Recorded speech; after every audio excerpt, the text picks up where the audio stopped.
Swayam Prabha. Digital India. Educated India.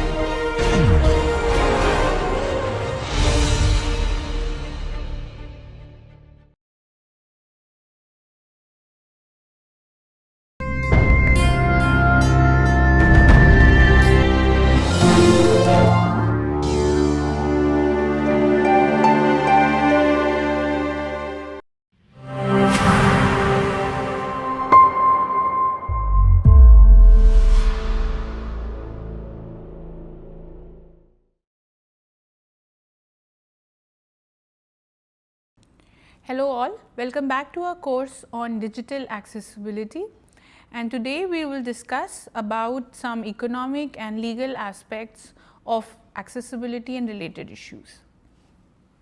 So, while digital accessibility is kind of an insignificant untapped economic market and it has a competitive advantage, and we need to yet kind of understand the economic advantage that one can get if you want to enter into this niche, because it's majorly not explored, particularly in countries where the compliance and mandates are still coming around.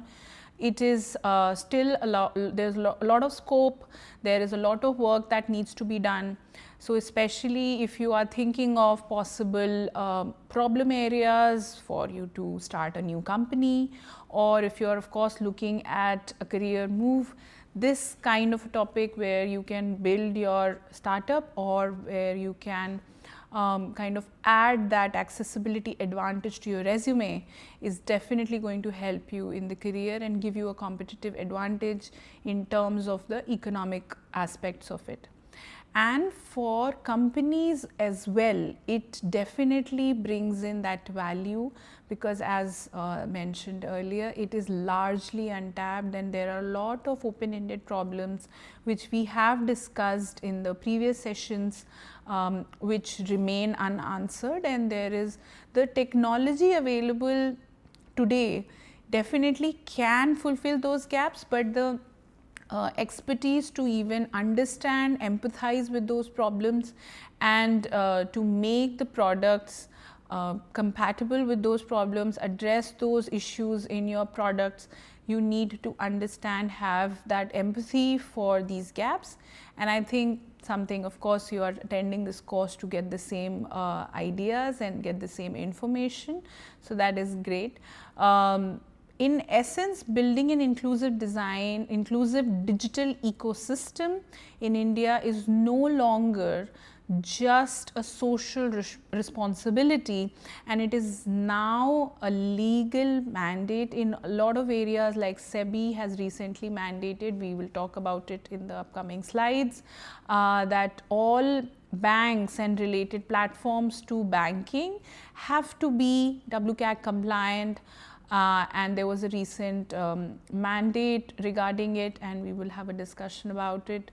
And it's definitely a sound business decision, not just from a compliance perspective, but also from the fact that it definitely will enhance and enlarge your user base and hence increase profitability margins. Just employing inclusive design principles in your product itself enhances usability, enhances user experience, even for people who are not people with permanent barriers. It definitely increases quality of experience in general, and hence the trust, the adaptability of those products will definitely see an uptick, thus reflecting in your profit margins and your economic aspects of the company. So, it's no longer like a utopia saying that yes, we want to do something good for the society, that's why let's do some accessibility work in our company. It's not the case anymore. So, let's look at it from a profitability aspect as well, and not just a utopian let's do something good for the society aspect. Additionally, the legal framework is now becoming robust and evolving, moving from voluntarily guidelines to mandatory standards backed by the recent Supreme Court judgment. So then this was back in April 2025, where there was there was a case where it was mandated, and the judgment was given by Supreme Court that accessibility to digital infrastructure is no longer mere policy or choice. It has to be there. It's part of a right. Right, so basically it's a human right and it has to be catered to.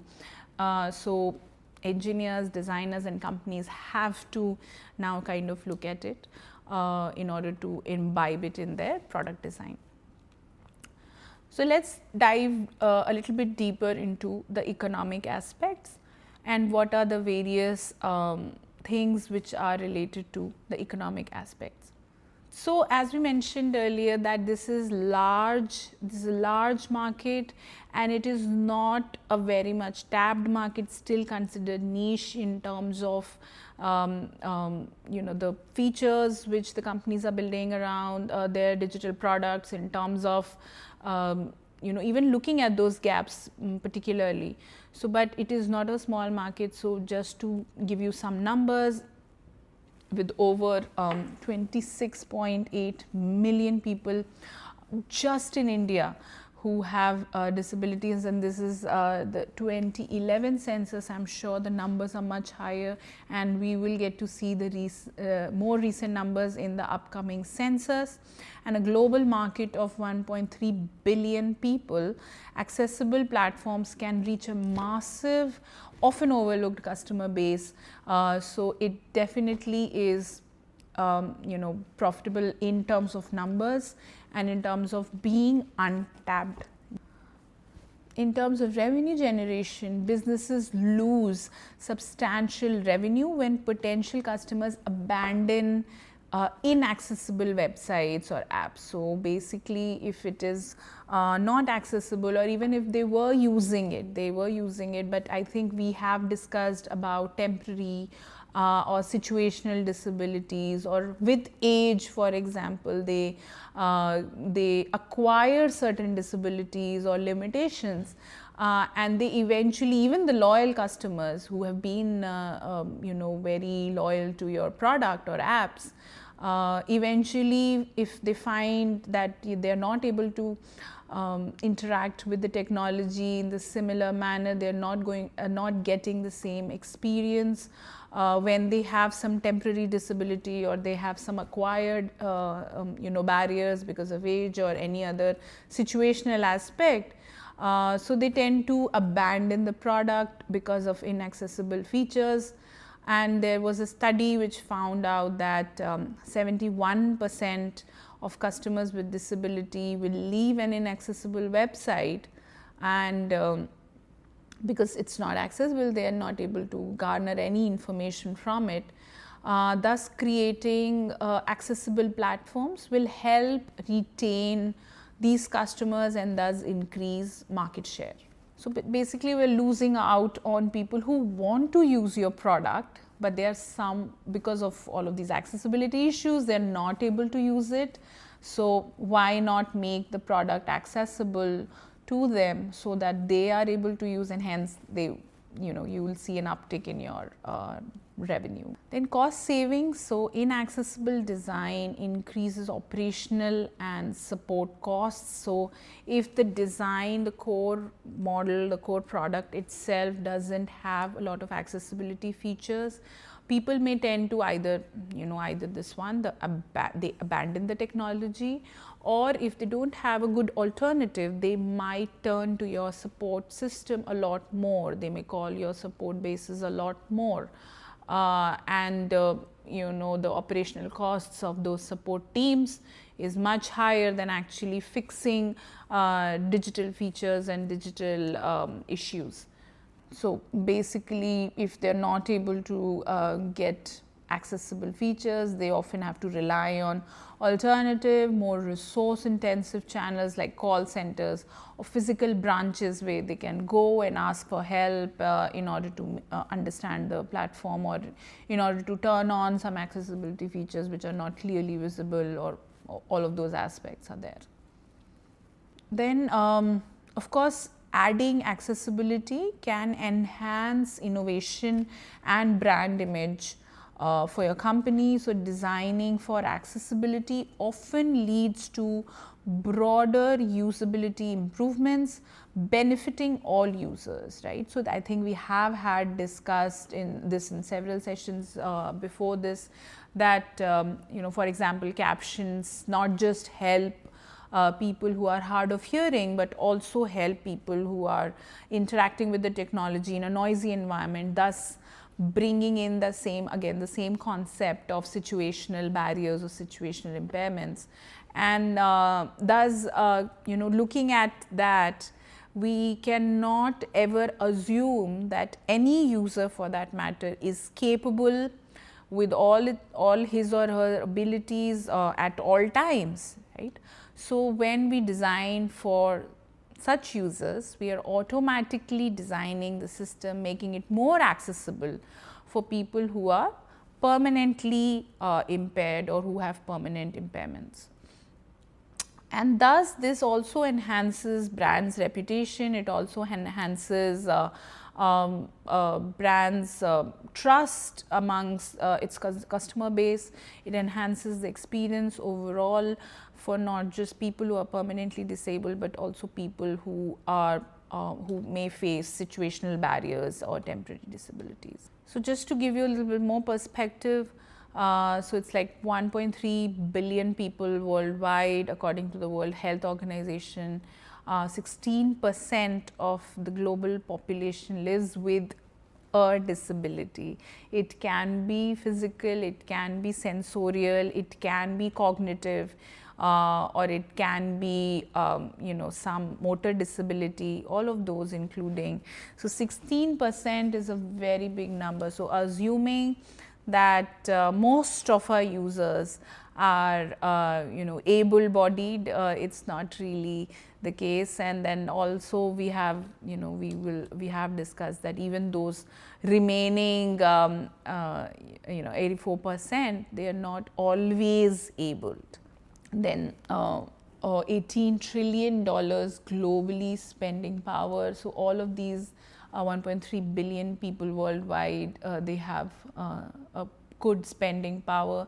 It's really an untapped market. So, it's a good economic opportunity as well, not just for companies to tailor their projects and products to persons with disabilities, but also for up and coming startups. This is a very interesting niche area where people can just attempt to start a company and try to solve problems. 70% customers prefer digital banking services, and there's a large shift in personal user choices and preferences over the past decade, and people now want to access, say, banking services or other services online or on digital platforms with a wider reach of internet, with a wider reach of smartphones becoming cheaper by the day. So, the technology is now accessible, but is the digital product riding on those technologies or using internet bandwidths and all of those things?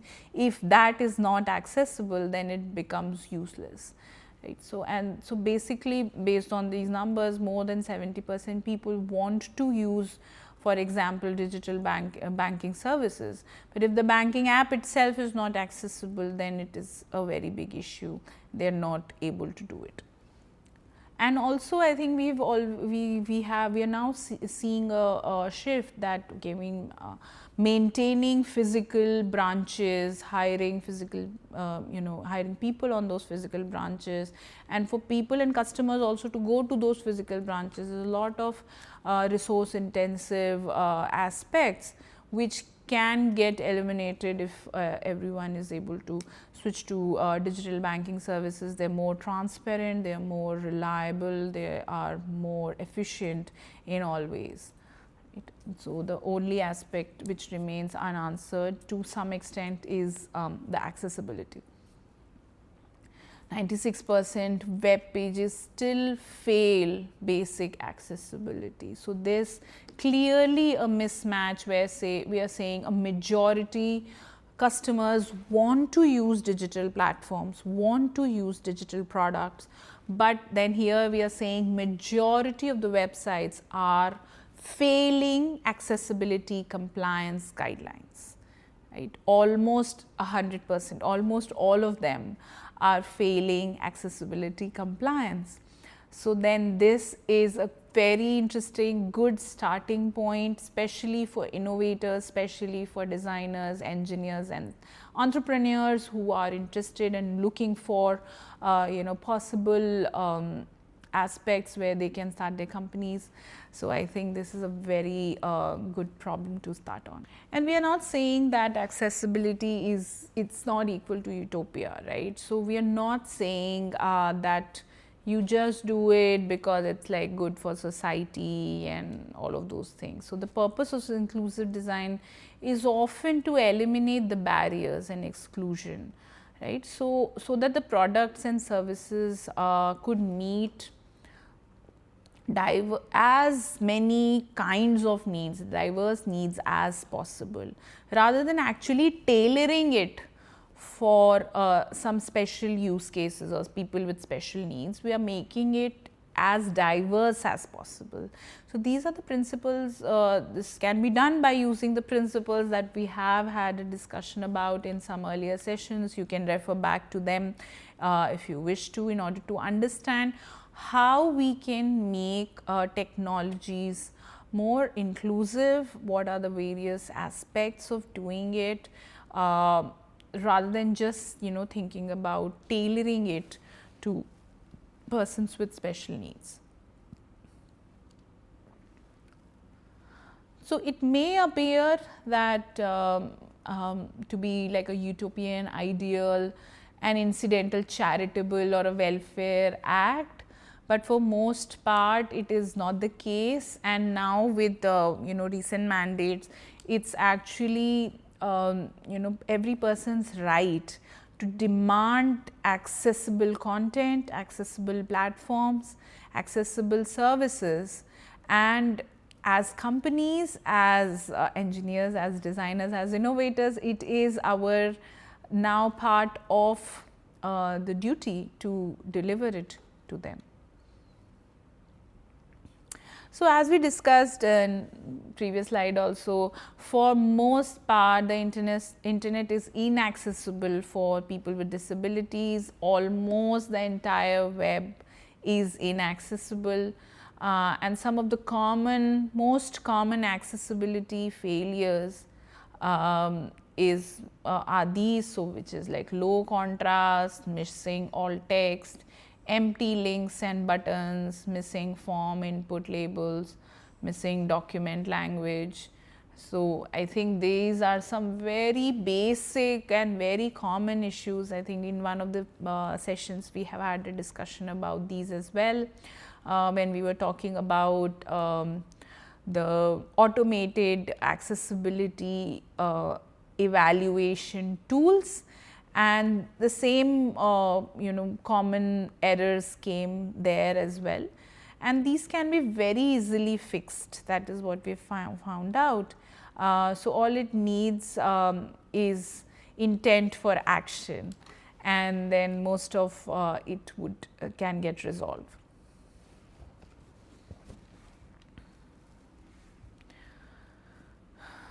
So, most companies think that accessibility and inclusion may take up time, effort or additional money.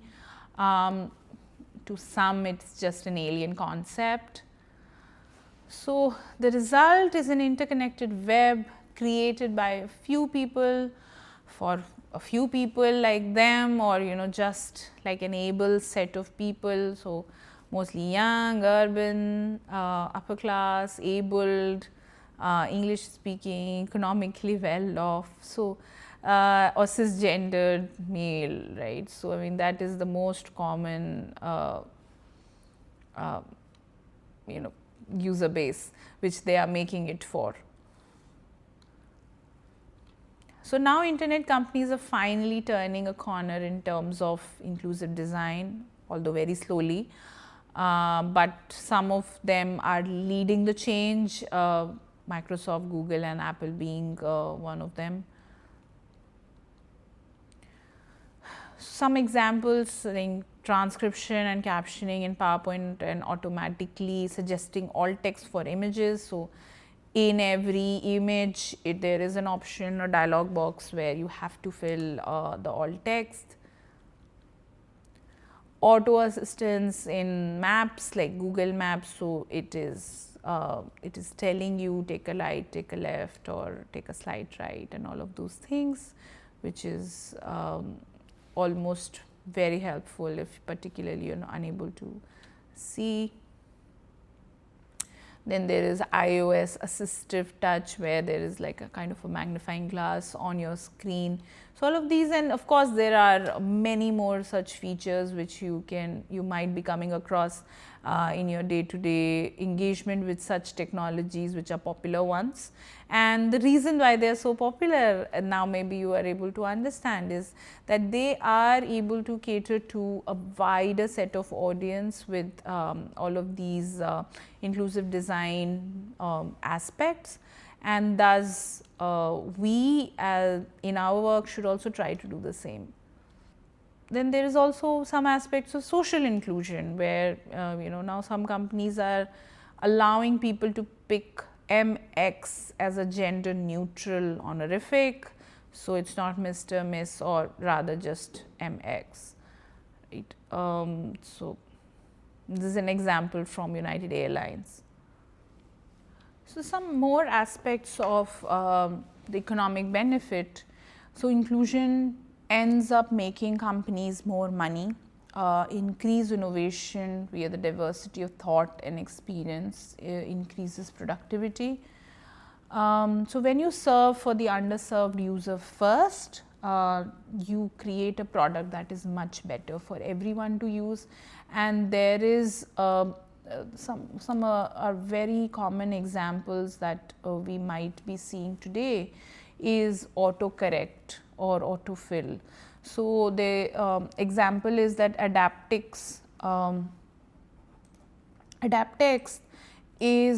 was developed by founder Sanjay Patel over a decade ago to help his brother interact with the keyboard on a smartphone, which is like a BlackBerry kind of a, it's like this kind of a keyboard with one hand after he lost an arm on a road accident.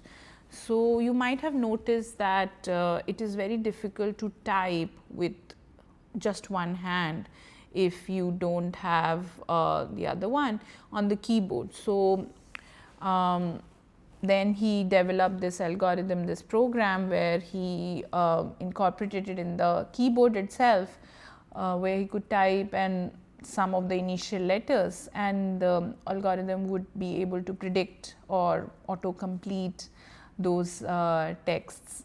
So, it was some early machine learning algorithms which were built, and later Microsoft, Apple, Google, everyone developed these features as part of their default keyboards.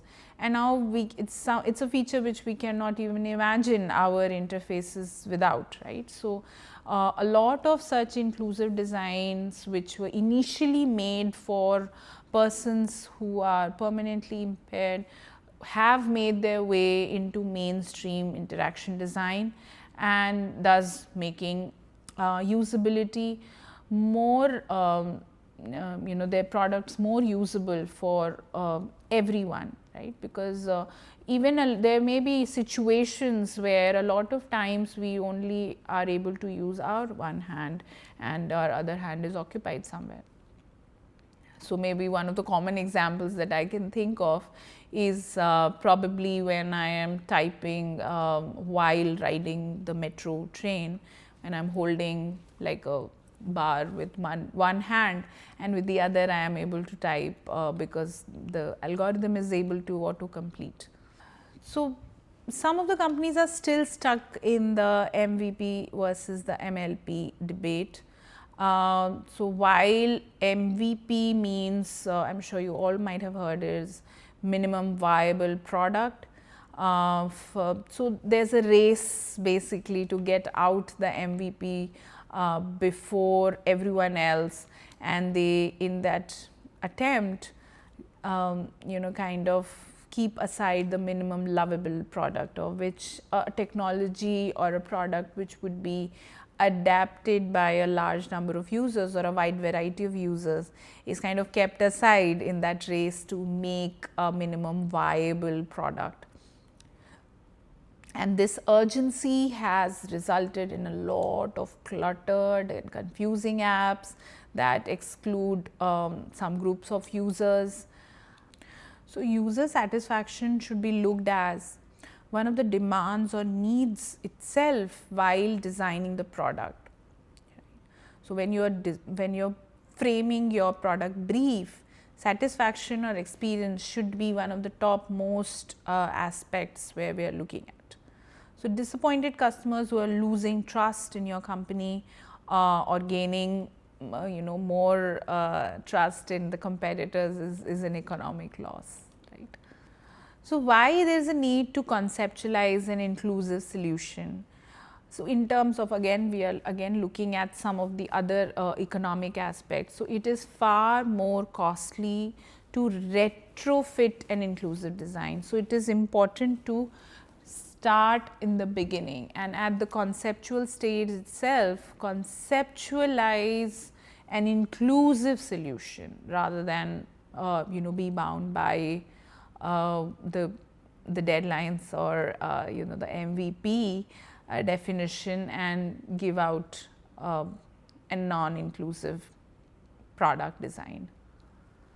So, answering some of the key questions at the conceptualization itself will help coming up with inclusive solutions. So, for example, how similar or different are the people using this to me? This would also help you in getting rid of personal biases. What other ways could people use this? So, what are the different ways the people would adapt if it is not being used in the intended manner? So, will people who buy a new phone be able to use the app without any help? So, is the transition easy from one product to another product if they change the brand of the phone or the interface, like the basic OS changes, still would my product still be useful or not? I think or whether they will be able to set it up again, on board the system once again without anybody's help or not. Will our product support or harm vulnerable groups? This is one of the most important questions, and if you ask it, then probably you will be able to get some answers in the very initial stages, that is conceptualization itself. This is something which we have discussed earlier, and because it is coming up again and again in this discussion of economic aspects, I thought maybe it's a good time to kind of retouch upon it.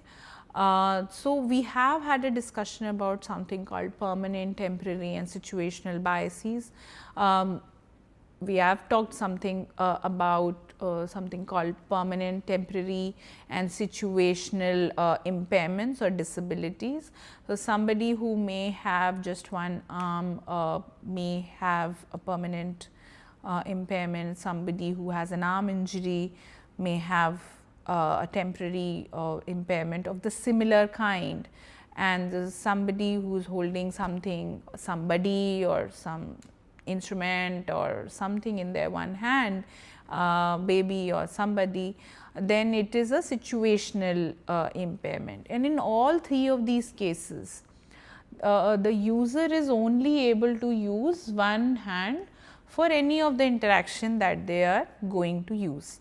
So, again coming back to our example of Adaptex and autocorrect or typing with one hand on your phone. So, does the keyboard allow you to do it with ease or not, is something that if you are able to answer, you are helping not just this person, but also all of these persons as well.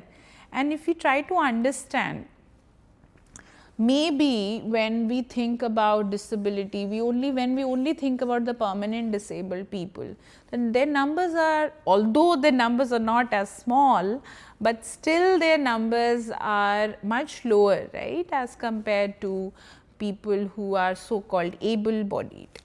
But if we also include the temporary or the situational people, there is a much bigger user base which benefits from all the inclusive changes, all the various aspects of accessibility that one may be incorporating to their design in order to address the permanent permanent impairment itself. So, for even if we say 1.3 billion people, it is much larger number of people who will benefit from inclusive design or accessibility features in your product. So, that kind of justifies the economic costs put towards those accessibility expertise, bringing them in your team or in your company. And thus it's really not like just a charitable work, but it's also has a lot of economic potential which is really untapped and can benefit the company in several ways possible. So, inclusive designs can benefit a much larger number of people, and of course, that would help you not just in building the profitability numbers, but also trust among the customers. So, let us now discuss some of the legal aspects of accessibility.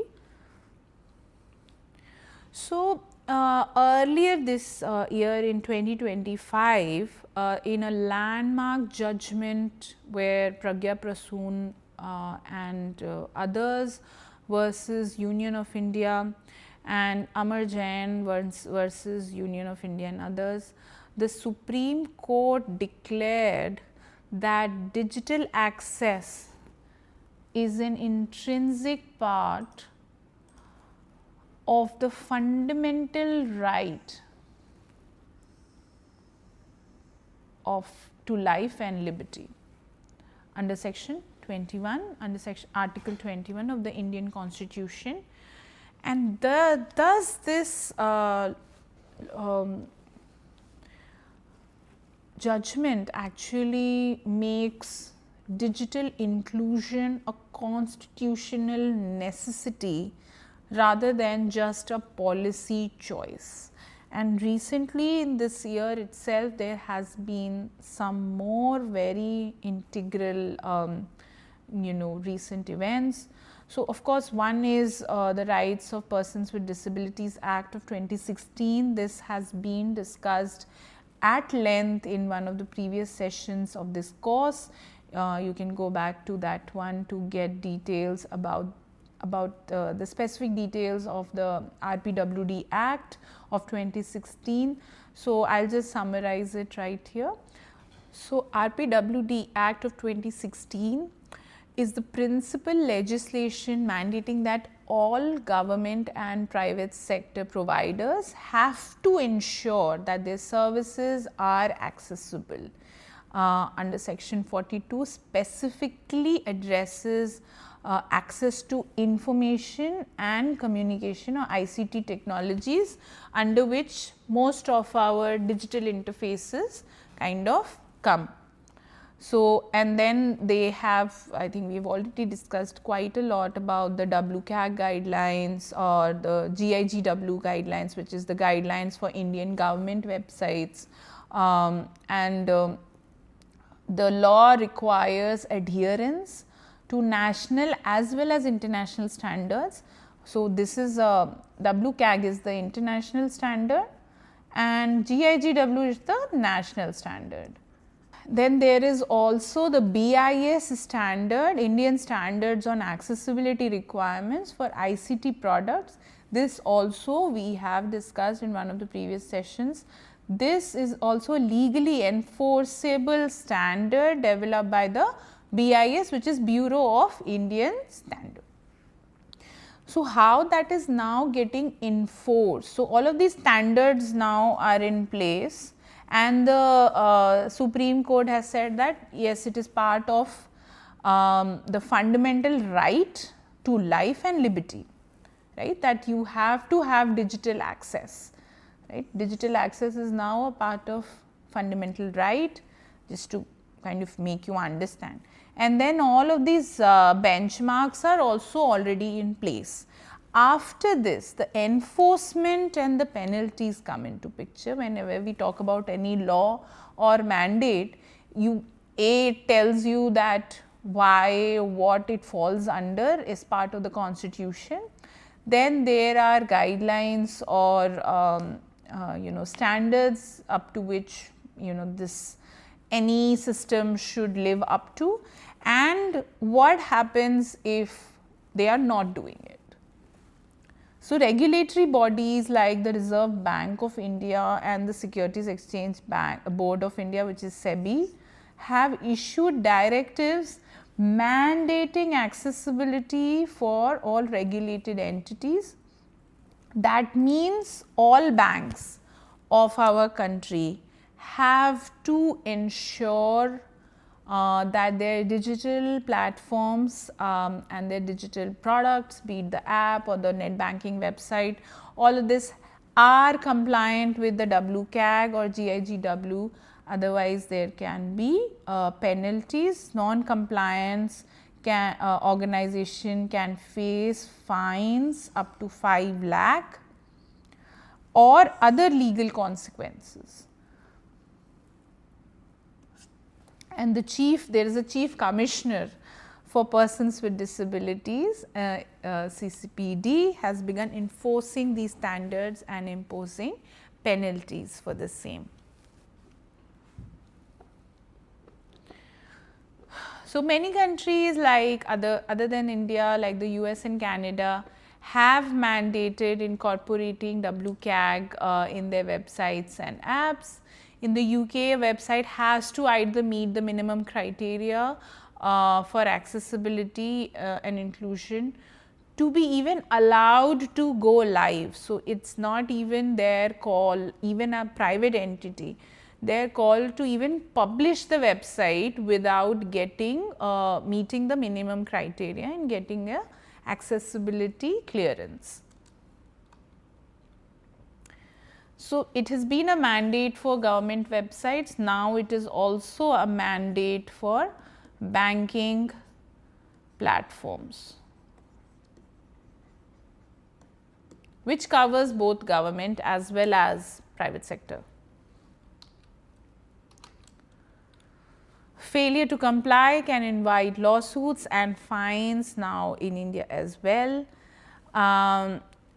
And now it is 3 times more expensive as well as time consuming to deal with the aftermath of non-compliance. And there have been very serious lawsuits against companies, big companies like Domino's and Target, etc. So, there are then accessibility, this gives way to expertise requirement for making products and websites accessible. So, as we were discussing about possible consultancy and possible accessibility consultancy startup opportunities, similarly there is a company called Stark which makes software accessible, which helps companies to make their software accessible or website or apps, everything accessible. You can check their website out at this link. So, but while we talking about compliance and the legal aspects, WCAG, which is the main benchmark, is not comprehensive itself. So, it only lists some basic accessibility standards, although it is still an evolving document. There are criteria which are being added every now and then. The document keeps getting updated. The techniques etc., which we saw in the previous session, which are there in the WCAG listing, they keep getting updated with all of these new platforms which are used for making websites and applications. They help in making digital tools accessible, but many a times, even if they say that they are compliant, they may not be really accessible.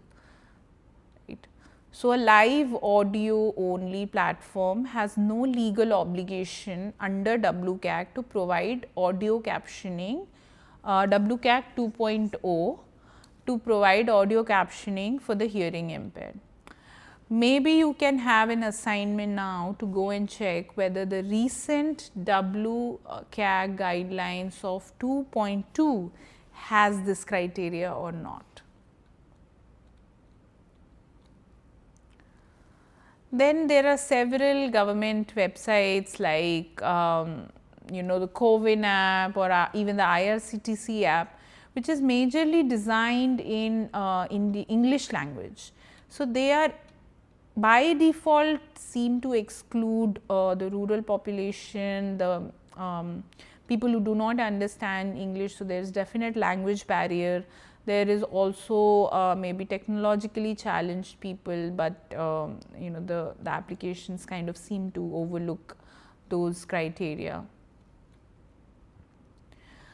So, to summarize, we had a discussion about the economic benefits of inclusive design, the legal aspects and compliance related aspects, and what are the things which are happening in India in the recent times, and how the compliance mandates have evolved recently. And there is also mandates around conducting accessibility audits and via a third party company. So, maybe if required, you can suggest the same at your own organization, that let us hire an accessibility auditor or an accessibility expert organization in order to do a check of your digital products and let you and your team know that what are the various compliance issues that the product has, so that you can be proactive in making your company and making your products inclusive before the mandates around all products hit the floor. So, I think that is a very important key takeaway from today's session. Thank you for sticking around with our course on digital accessibility. We will see you again in the next session.